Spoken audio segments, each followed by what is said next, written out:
Hi there, I'm Nicholas Chervin, and today I'll be doing the voiceover and presenting for me, Hayden, and Nate's project over the implicit memory system. Perfect. Thank you. Alright, so first off, what is implicit memory? And so implicit memory is described as the unconscious memory, which can also be described as passive memory and or learning. And so implicit memory is enabled by previous experience, no matter how long ago these experiences occurred. And it lets us perform everyday activities such as motor functions, and it's how we walk, drive, speak, talk, eat, the regular stuff. And so this type of memory is fully and purely automatic. We take in information and learn how to do things subconsciously and unconsciously. Priming is the idea that we can remember these things with small clues such as pictures in order to help us recognize certain things. Priming is also another key aspect of implicit memory. And so, how does implicit memory work? Specifically, how does it function on the brain? And so, there's two specific parts on the brain that are used for implicit memory.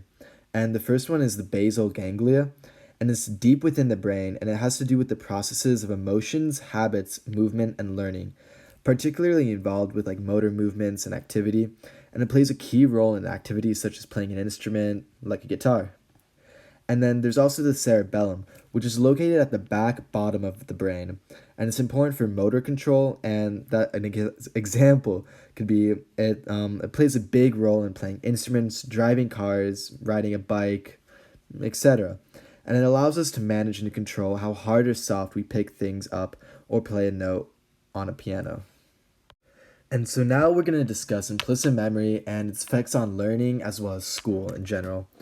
And so implicit memory can be used to help solve math problems and how exactly to do them. And equations and problems can become natural to students because of prior experiences and practices. And a great example of this could be your use of addition and subtraction in math. You've been learning about it and you've been going over it since probably kindergarten, and it's just not something that's ever going to leave your mind. And so students have an easier time remembering the faces and names of their peers while in a classroom environment thanks to implicit memory. School schedules and locations of classes and their memorization also can relate to implicit memory. Students use implicit memory often to write papers and paragraphs, and format, structure, grammar, and many other aspects of writing are remembered due to implicit memory. Overall, implicit memory assists students on a daily basis while in classes. Knowing how to read and write are both incredible examples of implicit memories, and there are many more examples of it in school. And so before we go on, we felt it necessary to differentiate between both implicit memory and extrinsic memory. And so implicit memory mainly deals with unconscious recollection. And so, as I mentioned previously, this would be, your skills with reading, your skills with some sort of math, eating, drinking, just generally staying alive, compared to extrinsic memory, which is typically conscious recollection, such as remembering like a new history fact that you had learned in class and trying to recall it for a test you're currently taking. And then implicit memory is long term information, such as like your mom's birthday, your dad's birthday, something that you'll probably remember for the rest of your life. While extrinsic memory is short term memory, such as what do you need to buy from the grocery store this week. And again, implicit memory can take as little as one stimuli, while extrinsic memory can takes multiple stimuli to occur. And so here we have an example of an implicit versus extrinsic memory graph. And so in this graph, it shows a conceptual model of internal reasoning for a simple decision such as where to go to dinner.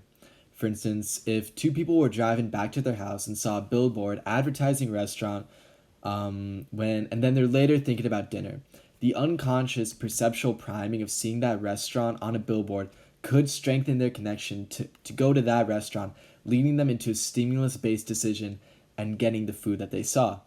If the people recently ate at a restaurant and really enjoyed it, the recently used stimuli could unconsciously urge them towards getting that restaurant again, conceptually priming them. Both of these examples happen unconsciously and are thus implicit. However, if they cannot make up their mind, they might be forced to look at something such as Uber Eats that has a list of restaurants in the area.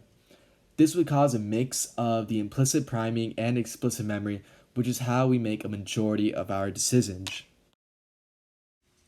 And so, while there are physical distinctions between both implicit and extrinsic memory, the two act together to perform complex behaviors. And implicit memory is in charge of priming some language, some preconceptions, threat or reward related associations, and habitual or reinforced actions.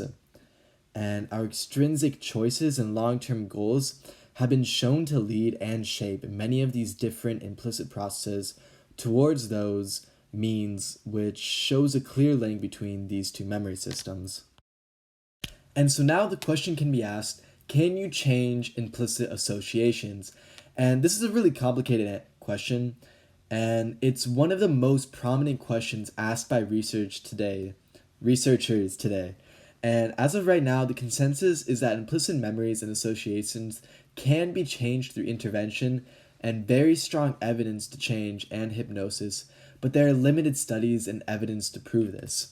One major critique of these studies is that changing extrinsic memory has an effect on implicit memory, meaning that these studies could have merely temporarily shifting one's extrinsic memory and not truly their implicit memories.